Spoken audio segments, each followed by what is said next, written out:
All the money in this government is being spent by less than 1% of the population. I give you an example. It has been hell under the leadership of Tinubu. Kenneth Okonkwo reveals deep secret most Nigerians do not know about. I mean, hidden things happening under the leadership of Tinubu. Take a look. 6 point something billion naira to build car parks for National Assembly members. They just want to share money to their colleagues, their fellow politicians. 20 billion naira to refurbish the house of or build the house of chief of staff, an unelected office, who is more like a personal assistant to the president. 15 billion naira to build the house of the vice president, and then billions for the unelected first lady just to eat. This is where the money is going. And this is less than 1% of the people. And their food is provided for them free of charge. Now, the people who are really the ones that will be demanding, you're still giving them 30,000 per month. That is why I say it's a year of misery, degradation, and deprivation. What can 30,000 do for a people that use 50,000 to fill up the tank of their car? Let me tell you, this government, in order to perpetuate the misery, is using 15 point something trillion naira to carry on one project that will not in any way contribute to ending the misery of the poor man. It will rather increase it. You mean the coastal road? Exactly. It will rather increase the misery. And it's bringing me to the issue of misplaced priorities. Nobody is saying that infrastructure eventually will not be good for the people. But when you misplace your priority, and I'm trying to tell you how it's only 1% of the people that are eventually going to have the money. In a depressed economy that you are already owing, using $10 billion to finance your budget, borrowed $10 billion. You had 27 trillion naira. 10 trillion of the 27 will be borrowed. Then you are granting a project of 15 point something trillion naira, one project. And it is to build roads, not to increase the productivity of the people. But wouldn't that, the building of the construction of that road itself, wouldn't that create employment? I mean, we have Nigerians are going to work on that site. The ones to supply the sand, the ones to supply the rods, the ones to supply the cement. I mean, all the artisans, they are Nigerians. Isn't that a plus? Isn't that a form of creating employment? Good. If you use that 15 trillion naira to repair all the roads that you already built that are dilapidated inside Nigeria, you will still achieve the same level of employment. Those roads, the traffic on them, because there are alternatives already to that new one you're building, you will still create that level of employment. And you would have created the level of employment around Nigeria as a whole, not just along a coastal line. So the issue here is we are talking about priorities. I first of all admitted that eventually the provision of any infrastructure will be good. But what is your priority? What are you looking for? Building a new road that will lead to destroying the infrastructure of people on that line. When you have already existing road that will not lead you to destroy the property of any Nigerian, that you could have repaired and ensured that you provided alternatives to those people before moving into that. Okay. Now, we're talking about the economy. This government in a year has borrowed more than 17 point something billion dollars. Meanwhile, I think they're about 11.7 ahead of Buhari now in terms of their borrowing. They even borrowed more than Buhari has done. good. Meanwhile, they say they want to remove oil subsidy to have more revenue. to build infrastructure. That meant that when you remove oil revenue, you ought not to borrow anything at all, Yeah. because automatically you have more revenue According than to your you. predecessor. And within a year, you have borrowed more than governments that did not remove oil subsidy. What does that tell you? They are using the revenue to sponsor their profligacy and their rapacity. If this government wants to succeed, it must elevate the love of country above their love for rapacity. It must put chains to its appetite. This is the most profligate government on earth. You came in, you removed fuel subsidy from the one. Not that you made any policy after removing the subsidy. So having that at the background, what are you doing having 48 ministers? When you know that you said you don't have revenue, and that's why you're punishing people. So it established the most bloated bureaucracy. 48 ministers. The poorest regime is operating with the largest bureaucracy. That's profligacy. Now, as I was telling you, when Abacha partially removed subsidy, he established a fund, PTF, which used the excess to build infrastructure for the people. When Jonathan partially removed subsidy, he established SHOPI, Subsidy Reinvestment Program, which used the increased revenue to provide certain infrastructure. This government fully removed subsidy.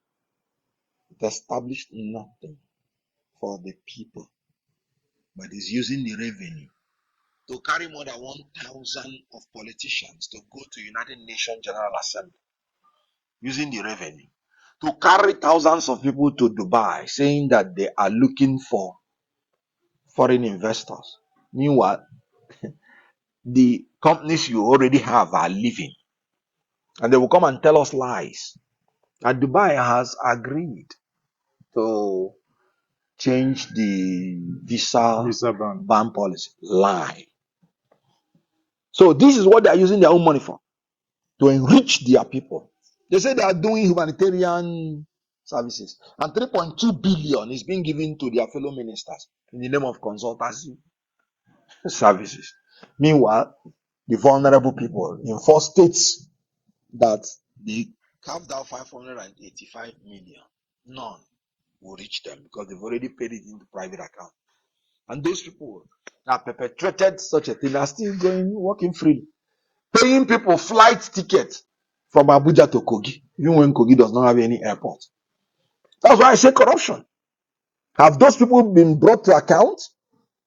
Good. That's why I said incompetence, because they don't even have knowledge of our problem. I analyze the economic problem when they are treating demand pull inflation, when we are having stagflation, when they ought to be stimulating productivity. So, guys, if you think this country is going to be getting better under this kind of leadership, you might be making a big mistake. These are people that get into governance just to enrich themselves, So this government is lacking in knowledge, is lacking in charisma. Can't you see? Is lacking in participation. Now, let's talk about the minimum wage for you to understand, because these are the things that will help you when you remove subsidy to rebound the economy. Because the middle class, they are the people driving the economy. Yeah, that's correct. When this government removed subsidy, he said he was going to give the people wage award. And he said 35,000. So automatically, with the wage award and the minimum wage, that's 65,000 naira that they are giving to the people. How come you are now coming to the table saying you want to negotiate a minimum wage, and you're not even starting from the 65,000, which you're already giving them? You're now saying 40 something thousand, 38,000, 40 something thousand. Last night they eventually agreed to 60. Good. Proposed 60, while Labour is saying 494. Good. Now, the 60 they are saying is not even up to what they started paying them when they remove subsidy. Does it make sense? 65,000 is what you started paying them when you remove subsidy. And then you are now coming to the table. Rather than starting from the 65,000, that is why it is an insult to their intelligence. I do not understand. Why? Because this government policy is not tilted towards the common man. It is tilted towards serving the appetite of the voracious leaders. That is why it's a government of misery, deprivation, and degradation. Everything about this country has been degraded. Do you talk about security? Now, the terrorists have now taken over territories where they command people to pay taxes, and they are now terrorizing the men in uniform instead. That means they have defeated people, the civilians. The civilians have become subservient to them. They are now taking on the uniformed people. When this government came in, the first thing it did is to provide its platform for people to start calling out military men this, to start denigrating them. And I warned them that is very dangerous. That what you do whenever you're in public is to pray to God to protect our troops. Anytime a leader talks in any part of the world, he said, may God protect our troops. But you're bringing people to be denigrating our men in uniform. And you're seeing the result. 17 were killed in Delta, 5 now in Aba, in Niger. A lot of them were killed. Even Bono, some But communities. that one has been going on since 2009. Some communities have been told to vacate. Very good. So what I am telling you is that if this is not incompetence, then the whole idea of incompetence should be redefined. So in terms of security, you have seen what this government has done. And I don't need to tell you how many people have been kidnapped. They are uncountable. They are kidnapping even government officials. And when they do the kidnap, do you know what this government does? When the plateau people were being terrorized and kidnapped, 200 killed, they were in Lagos celebrating Christmas. When 200 and something were kidnapped, children were kidnapped in Kaduna, which they reduced to 137, and they've not told us how an incompetent government does not even know the number of children in their school. That when they were kidnapped, they didn't even know the number that were kidnapped. Later on, they said 137. They were in Niger State commissioning one airport. Couldn't even cancel it. Commissioning one airport that is built in the name of himself. That is anarchy, absence of authority, and non-recognition of authority. So in the area of security, you can see. So we talked about economic security, international affairs. Immediately this president became the chairman of ECOWAS. Today ECOWAS is divided, Broken. completely. 3. And they want to form their own association. It has never happened. Yes. That is incompetence. Immediately you heard that a government has been overthrown. Because this government, they talk before they think. You immediately went to the TV and said, you're giving them 7 days ultimatum. Boko Haram that has been dead since 2009, you have not taken them out by force. You're threatening another sovereign country. You will take them out by force in 7 days. Meanwhile, the president went to get their out of the Senate before you can even allow one soldier. But this is the president boasting that he will take out foreign government within 7 days. I don't need to tell you that we are still paying, the ECOWAS is still paying for that statement, ill-advised. Because even when he now lifted the sanction, the Niger Republic refused to lift the sanction because they no longer trust him. Anything he's doing. Can you imagine Niger Republic that whenever Nigeria sneezes, they catch cold? They turn back the delegation of this government that he sends to them. So, guys, if you think Nigeria is going to get better under this kind of leadership, you might be making a big mistake. These are selfish leaders. These are people who who have no empathy in their dictionary. They are the ones ruling Nigeria at the moment. When Obasanjo was in power, Togo turned back its delegation and he single-handedly sanctioned Togo and leveraged Nigerians' influence on Togo that the leader came to Nigeria to beg. But now the leader is saying go to hell. And one of the reasons they allege is the illegitimacy of this government. Why would they submit to an illegitimate government? Maybe because of the wuru way they came to power. So the issue is that the last 1 year has been a year of disaster and catastrophe. Nothing to sing about it. Okay. I mean, thank you for the apt analysis so far given. But let me cast your mind back that during the election, almost all the leading candidates said that they would remove the fuel subsidy if elected into office. Now, in all the government, this current government does, do you think that the party, for instance, you supported, which is the Labour Party, and your principal, Mr. Peter, would have probably done things differently if the election went the other way? Or do you think that any of these candidates would have done things differently from the way this government is doing it? And bearing in mind that actually the first subsidy removal was done by Buhari to commence first day of July 2023. But Tinubu made that, in some sense, some people call it a blip, a slip, to say fuel subsidy gone, and we have gone into abyss since then. First of all, I said it before and I'm saying it again. I wouldn't have supported any candidate that said he would not remove subsidy. And the reason is that what it means is that the person would not have any plan to exit subsidy. Good. Subsidy came in the first place by incompetence and corruption. Yes. How can a nation that is the sixth largest supplier of crude oil, that has 4 refineries built and was functioning and was the net exporter of oil before, become 100% importer of refined product and they are paying subsidy? How can? So any leader that is saying he will not remove subsidy means that he has made up his mind to be perpetually corrupt and incompetent.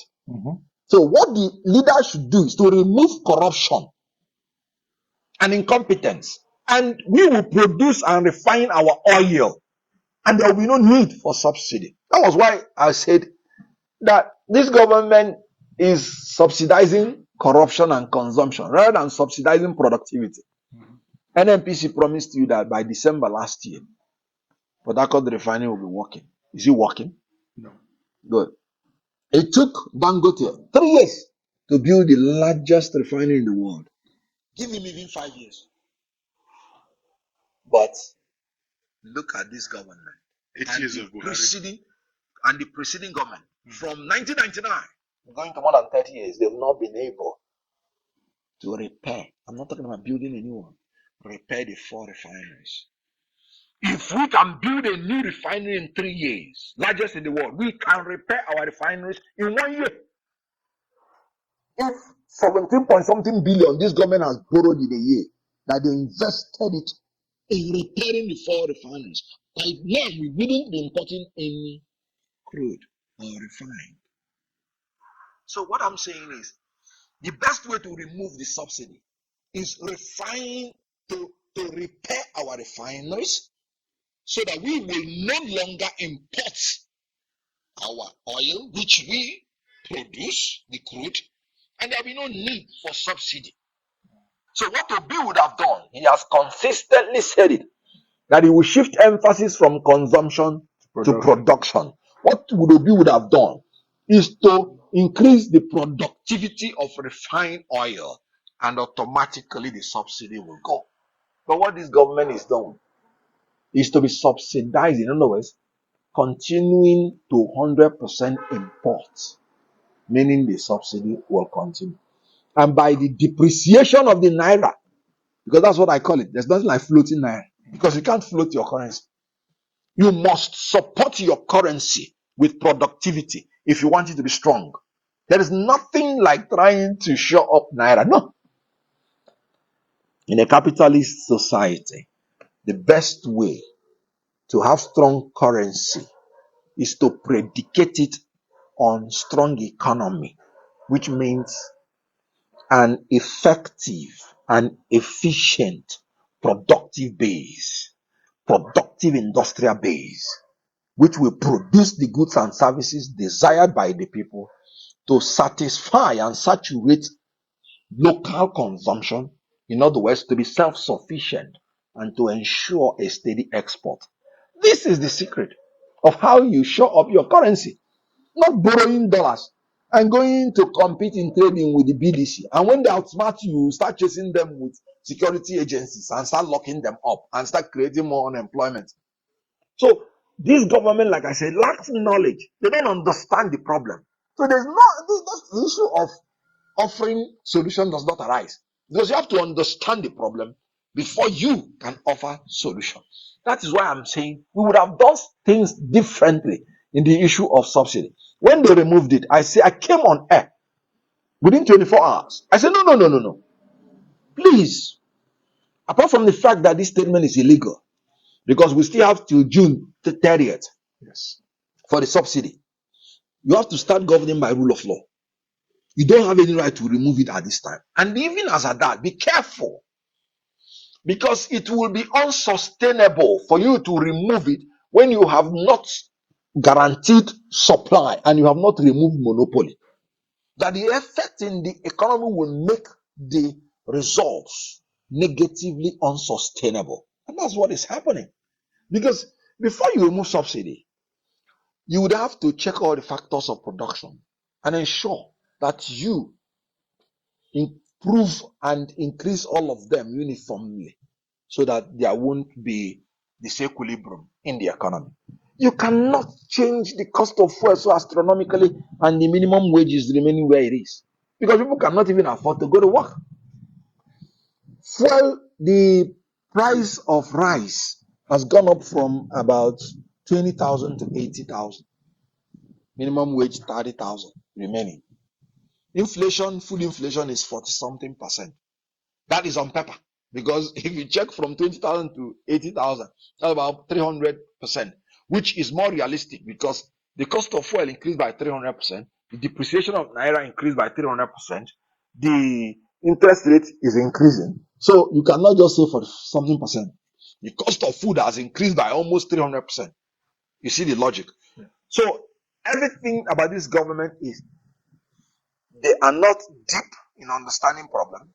They talk before they think. They issue policy that is unrealistic. They flip flop on it, change it the next day. And uncertainty. And that is why you and I need to be active members, in the political arena. Let's be active. It is time to act and not to talk. Take your position on how you are going to contribute in the 2027 election, because the APC, they are already making deep plans ahead of 2027. A review of the last 365 days plus. Where do you think we are? The promises made, do you think we are better off, or do you think we are heading backwards? The last 365 days have been days of torture, degrading and inhuman treatment, days of misery, deprivation, degradation, disappointment of Nigerians in anything that has to do with this government. Good governance, for instance, is the effective, transparent, and accountable management of public resources and affairs. It is a set of principles that ensure that power is exercised in a democratic, responsive, and inclusive manner that makes government responsive to the citizens of the people. When you check all these things, you discover that the basic elements of good governance include transparency, accountability, participation, responsiveness, rule of law, human rights, anti-corruption, equity and inclusiveness, efficiency and effectiveness. These are elements of good governance. So for a leader to be able to have this good governance, he has to have knowledge, he has to have charisma, and he has to have integrity. These things are lacking in the first 1 year of this government.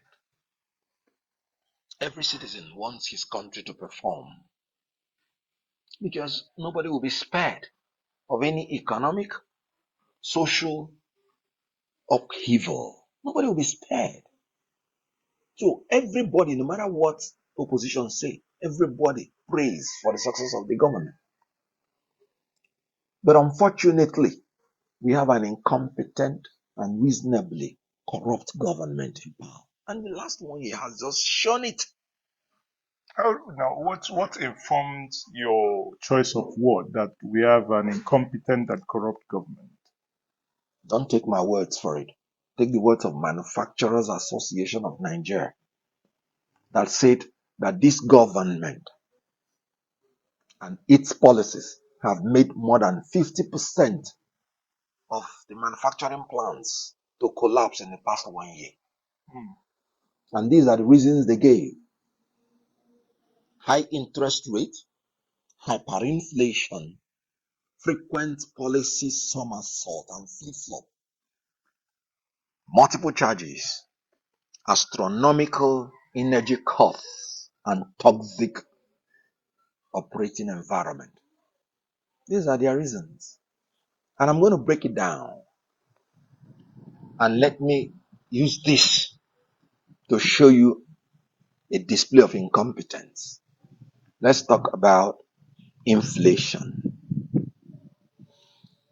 Now, this government is incompetently thinking that what we have is demand pull inflation, meaning when too much money is chasing too few goods, then you have inflation.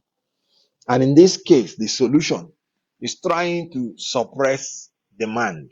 In other words, reduce the amount of money in the hand of people so that they will not be going to buy irrelevant things, pushing up the price. But that's not what we're suffering. That's why the Minister of Finance will come and go and increase interest rates more, making it more difficult for the manufacturing companies to access capital.